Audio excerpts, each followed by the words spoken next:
A document seen by the ABC asked Treasury to model a new levy option as a means of taxing windfall gas company profits, an idea the crossbench has long campaigned on. The Greens Defence spokesperson David Shoebridge joins me now. Welcome to the program.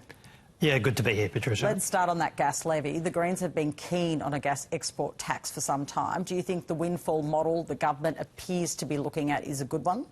Well, let's start with a windfall model, and we can actually legislate that in the next sitting fortnight. And I think it's a matter of urgency. We have these large gas corporations again making record super profits from a war and from conflict, and ordinary Australians are paying through the nose for energy. There is no better time than the next fortnight to legislate for a windfall tax, and then let's make it permanent. Let's put some real meaningful tax on our gas export industry so we can afford the things we need. And, you know, we could start by taxing windfall profits next week or the week after, and then start providing basic relief for Australians in a cost of living crisis, and things like free public transport, for example.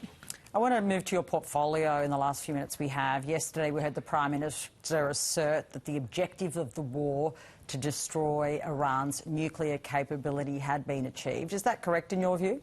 It was a bald-faced lie from the Prime Minister. And, you know, this is a war based on lies. It's extraordinary that he is recycling Donald Trump's lies. And he said that only a bare handful of hours after the US Congress heard evidence from the US National Security Director that there was no such threat from Iran's nuclear weapons program, that the bombastic statements from Donald Trump that it had been obliterated, there was truth in those, and that indeed the best evidence that the national security agencies in the US had, and they were telling Congress this, was that Iran had not restarted its nuclear weapons program. And I think when you have the Prime Minister literally coming out barely hours after that evidence was given to the US Congress and repeating Donald Trump's lies, it goes, you know, that really breaks trust with the government. And we're seeing that breaking of trust between this government and much of the community on this. OK, I'm not going to contest all the points you make, although the Prime Minister would contest any of it. Well, the Prime Minister would contest that he was lying. But he was.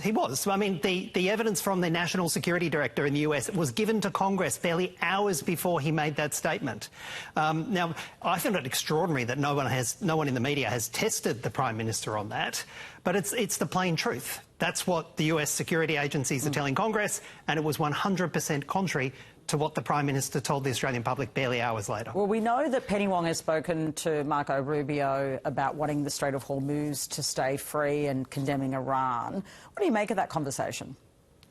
Well, I mean, what Penny Wong needed to say to Marco Rubio was, your war is illegal. Your war has been started in gross breach of international law. We are going to be withdrawing our military assets from the region. We're not going to be assisting you in this war, and we're not going to be permitting Australian bases on Australian soil to be used for another illegal forever war in the Middle East. And that isn't what she said.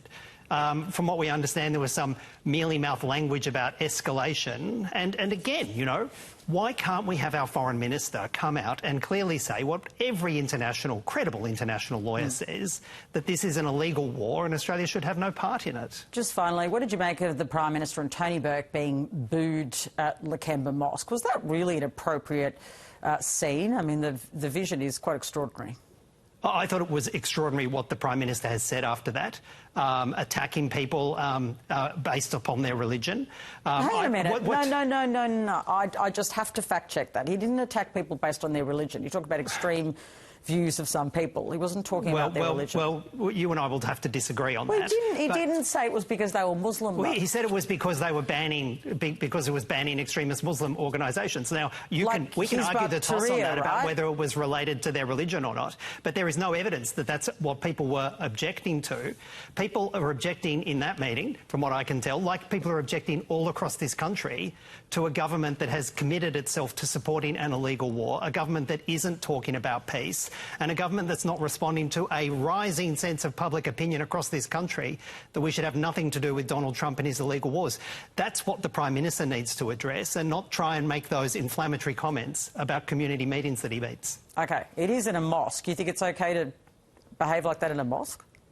Well, I'm not here to police how mosques operate, and I'm not here to police the Muslim community in Australia, and nor should the Prime Minister. Perhaps the Prime Minister could sit down and have a genuine exchange with the Muslim community. I've been to two Eid events today, and I'll tell you what I heard. Yeah, I heard peace, I heard calls for humanity, I appreciate and I heard something very different to the Prime Minister. That's afternoon briefing for today. Thank you for your time. If you missed any of our interviews, they're on ABC iView. Stay with ABC News for our top stories.